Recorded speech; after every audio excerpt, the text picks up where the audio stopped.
नमस्कार, सुप्रभातम, वंदनीय, गुड ताग, कैलिमेरा और शुभ बखैर। आज हम एक बार फिर से आपके सामने सुकरात कथा की अगली किस्त के साथ हाजिर हैं।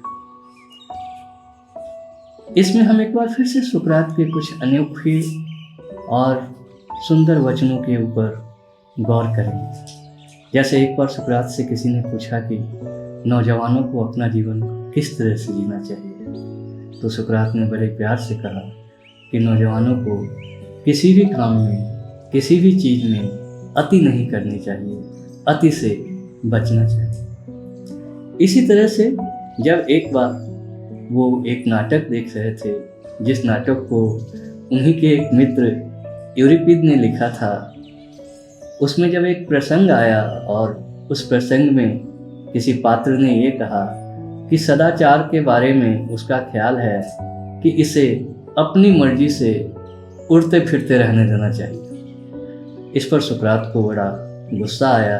सुकरात उठ खड़े हुए और वो थिएटर से बाहर आ गए। उन्होंने कहा कि वे ऐसे सदाचार को सदाचार नहीं मानते हैं जो कभी किसी की पकड़ में ही नहीं आए, कभी इंसान को छोड़कर चली जाए, कभी इंसान के पास चली जाए। इसके बाद एक बार इसी तरह से उन्होंने कहा कि उन्हें समझ में नहीं आता है कि क्यों ये जो मूर्तिकार लोग हैं वो पत्थरों को तराश तराश के खूबसूरत इंसानों की मूर्तियां बनाते हैं, बिल्कुल इंसानों की तरह बना देते हैं, मगर कभी इस बात पर जरा सी भी मेहनत नहीं करते हैं कि वो खुद अपने ऊपर भी ध्यान दें, अपने व्यक्तित्व के ऊपर भी ध्यान दें, ताकि कहीं खुद पत्थर के एक टुकड़े में न तब्दील हो जाए। यहाँ ये बात याद रखने लायक है कि सुकरात के पिता खुद भी एक मूर्तिकार थे और सुकरात खुद उसी खानदान से आते थे जिसमें मूर्ति बनाने की कला का प्रचलन था। इसके बावजूद सुकरात इस कला का मजाक उड़ाते हैं। हर हाल में सुकरात की ये कोशिश थी कि नौजवान और हर इंसान अपने चरित्र पर सबसे ज़्यादा ध्यान दे। इसी सिलसिले में कहा जाता है कि एक बार किसी नौजवान ने उनसे पूछा कि शादी करें या ना करें, हमें शादी करनी चाहिए या नहीं करनी चाहिए।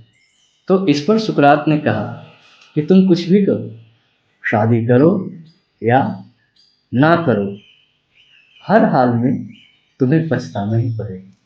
शादी करोगे तब भी पछताओगे, ना करोगे तब भी पछताओगे। अब हाल ये है कि चुनाव तुम्हारा है। अब यहाँ पर फिर हमें एक लॉजिकल फैलेसी की याद आ जाती है, जिसे हमने कुछ दिन पहले लूज लूज सिचुएशन के नाम से बताया था और आपके साथ बात की थी। यहाँ पर सुकरात यकीनन दो बातें कहते हैं और दोनों में यही कहते हैं कि दोनों में तुम्हारी ही हार होनी है और अब इसलिए सोच लो कि क्या करना है।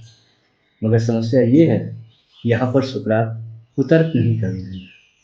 विवाह के मामले में सचमुच यही दो विकल्प हैं, या तो कोई विवाह करे या न करे। और अगर पछताना है, दोनों ही हाल में पछताना है, तो फिर करके पछताएं, ये कहा जा सकता है। और उसके बाद सुकरात के एक मौके पर जब उनसे पूछा लोगों ने कि इंसान किस तरह से, नौजवान किस तरह से अपने को हमेशा सही रास्ते पे रख सकते हैं, तो सुकरात ने कहा कि हर नौजवान को अक्सर अपना चेहरा आईने में देखते रहना चाहिए, ताकि उसे अपने चेहरे के बारे में हमेशा ख्याल रहे। इससे होगा ये कि जो नौजवान सुंदर है वो हमेशा अपने व्यवहार को भी सुंदर बनाने की कोशिश करता रहेगा, क्योंकि सुंदर चेहरे के साथ अगर सुंदर व्यवहार नहीं है तो उसका कोई फायदा नहीं है। उसी तरह से अगर कोई नौजवान बदसूरत है तब भी उसे लगातार आईना देखते रहना चाहिए, ताकि उसके व्यक्तित्व में जो कमी है उसकी पर्सनैलिटी की जो खामी है उसे वो अपनी तालीम से, अपनी शिक्षा से पूरा कर सके।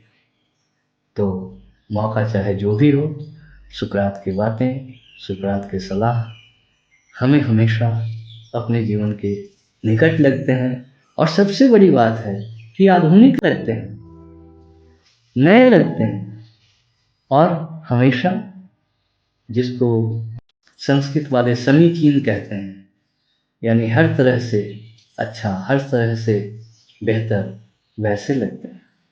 और इसलिए हमने सुकरात कथा का ये सिलसिला शुरू किया है, क्योंकि सुकरात मानव सभ्यता की धुरी। सुकरात के पहले की मानव सभ्यता एक थी और सुकरात के बाद की अलग थी। सुकरात ने पूरे मानव सभ्यता को बदला है अपने काम से, और कुछ अपने चेले अफलातून के जरिए, जिन्होंने दुनिया की हर तरह के ज्ञान विज्ञान की नींव रखी। तो इसी के साथ हम सुकरात कथा के आज के एपिसोड की, आज के किस्त की समाप्ति करते हैं। शुभ मंगल, सावधान, धन्यवाद।